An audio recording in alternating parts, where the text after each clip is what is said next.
যে হালাল হালাল খেতে হবে আমাদেরকে, হারামের দ্বারস্থ হওয়া যাবে না। আপনার স্বামী যদি হারাম খায়, আপনি স্বামীকে বুঝান, তাকে ওই চাকরি ছেড়ে দিতে আপনি উৎসাহিত করেন। আমি আপনাদেরকে একটা অনেস্টির সাথে একটা কথা বলি, যত এই যে প্রশাসনে যত ঘুষখোর আছে, ঠিক আছে, যত দুর্নীতিবাজ আছে, যত মাদকসেবী আছে, মাদকের ব্যবসায়ী আছে, যত সুদখোর আছে, এরা সবাই কেন এই খারাপ কাজগুলো করে জানেন? তার স্ত্রীকে ভালো রাখার জন্যে, তার মাকে ভালো রাখার জন্যে, তার সন্তানদেরকে ভালো রাখার জন্য।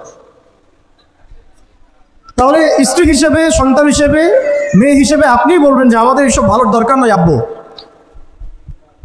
হে আমার প্রিয় স্বামী, আমার এসব ভালোর দরকার নাই, হে আমার ছেলে, আমার এসব ভালোর দরকার নাই, তুই হালাল পথে থাক, ওইখানে তুই আমাকে ডাল ভাত খাওয়া, আমি খুশি আছি। এভাবে আপনারা তাদেরকে মোটিভেট করেন, দেখবেন সমাজে হারাম কমে গেছে ইনশাআল্লাহ। আর হারাম খাওয়া এই ছেলে মেয়েগুলোও কিন্তু মানুষ হবে না। হারাম খাওয়া যে ছেলে মেয়েগুলো রক্ত মাংস করে উঠছে, এরাও কিন্তু মানুষ হবে না। আল্লাহ পাক আমাদেরকে হালাল খাবার তৌফিক দান করেন, এবং হালালের জন্য আপনাদের ভূমিকা অনেক বেশি। আমরা উত্তরবঙ্গ সহ দেশের বিভিন্ন জায়গায় সফর করে যেটা দেখেছি, যত সুদী এনজিও আছে না, এনজিওগুলোর মধ্যে মহিলাদের নামই বেশি, জানেন?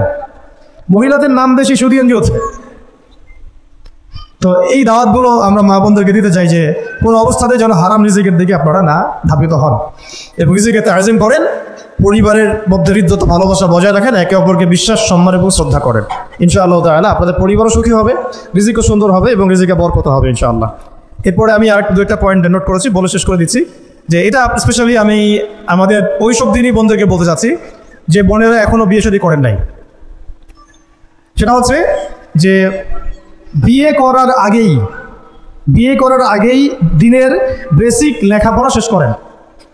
এত পাগল হওয়ার দরকার নেই। আগে চরিত্র হেফাজত হচ্ছে না, রোজা রাখেন, ঠিক আছে? দিনই পড়াশোনা আগে শেষ না করে বিয়ে করতে যায় না। বহু আলেমা যারা মাদ্রাসা লাইনের ছাত্রী ছিল, দিনই পড়াশোনা শেষ না করে বিয়ের পিড়িতে বসার কারণে কেরিয়ার ধ্বংস হয়ে গেছে। বিয়ে পরে করেন, আগে পড়াশোনাটা, তুলনামূলক পড়াশোনাটাকে শেষ করে নেন। তুলনামূলক পড়াশোনা শেষ করতে 18 থেকে 20 বছর বেশি লাগে না। যদি আপনি শুরু থেকে শুরু করেন, একদম 18 থেকে 20 বছর হতে আপনার পড়াশোনা মোটামুটি শেষ হয়ে যাবে। আর যে সাবজেক্টগুলো বললাম আমি, ওইগুলোই বেসিক পড়াশোনা। এখন এটা হয়তো সবার ভাগ্যে নসিব নাও হতে পারে, সেক্ষেত্রে বিকল্প অপশন আমরা যাব। কিন্তু আগে মূলনীতি হচ্ছে একটা লেভেল পর্যন্ত পড়াশোনা করার পরেই বিয়ে করেন, কারণ বিয়ের পরে আপনার যত রেসপন্সিবিলিটি আসবে, এটা তখন পড়াশোনা মেনটেন করা এতটাও সহজ না, প্রায় অসম্ভবের পর্যায়ে পড়ে যায়। আর দু একটা বাচ্চা কাচ্চা হয়ে গেলে তো তখন আর কোনো কথাই নেই। তাহলে আপনারা কি আমাদেরকে আয়েশা রাদিয়াল্লাহু আনহার মতো একটা প্রজন্ম দিতে পারবেন না? যদি এটা আপনাদের উদ্দেশ্য হয়, সেক্ষেত্রে কি পড়াশোনা শুরু থেকে করা উচিত না? এখন এই সুযোগটা আমাদের সব বন্ধুদের সামনে হয়তো থাকে না, এই জন্য আমরা বললাম যে বিকল্প অপশনগুলোতে আপনারা দিন শেখার চেষ্টা করেন।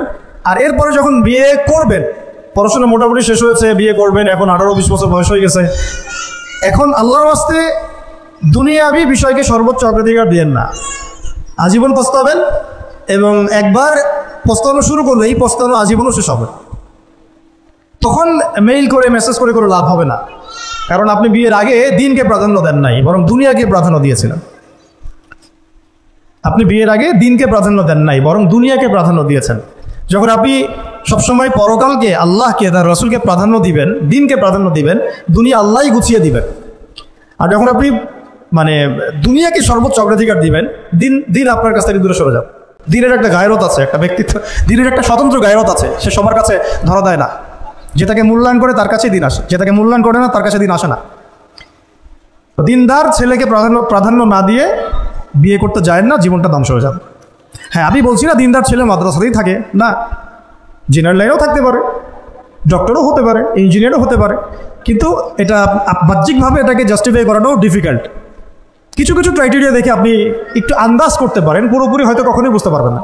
সেটা হচ্ছে দিনের প্রতি তার ফিকির কেমন, দিন নিয়ে তার কাজ কেমন, তার লাইফস্টাইল কেমন, তার পরিবার কেমন, কোন পরিবেশে সে বড় হয়ে উঠেছে, তার একাডেমিক্যাল সার্টিফিকেট কেমন, তারপরে তার দাওয়াতের মেহনতে অ্যাক্টিভিটিস আছে কিনা, বা ব্যবসা হালাল কিনা, বা চাকরির হালাল কিনা, নামাজ ঠিক আছে কিনা, তার মধ্যে সুন্নাহ আছে কিনা, এগুলো কিছু বাহ্যিক সাইন যেগুলো দেখে আমরা একটা আইডিয়া নিতে পারি। তারপরে বলবো যে এখানে 100% আপনি এনশিওর হতে পারবেন না, ওইটা আল্লাহ পাকের হাতে। তো ওইটাও যদি এনশিওর করতে চান তাহলে কি করতে হবে? তাহলে নিজেকে দিনদার হতে হবে, আমি নিজে যদি ভালো দিনদার হই তাহলে ইনশাআল্লাহ আল্লাহ পাক আমাকে দিনদার স্ত্রী দিবেন। নিজে দিনদার না, তাহলে কি রেডিমেড দিনদার ছেলে আসবে? কখনই আসবে না। দোয়া করতে হবে রব্বানা হাব লানা মিন আজওয়াজিনা ওয়া যুররিয়াতিনা কুররাতা আয়ুন ওয়াজআলনা লিল মুত্তাকিনা ইমামা। দোয়া করতে হবে যে রব্বি হাবলি মিনাস সালিহিন, রব্বি হাবলি মিন লাদুনকা যুররিয়াতান তাইয়্যিবা ইন্নাকা সামিউদ দুআ। এই বিষয়গুলো থেকে খেয়াল রাখবেন।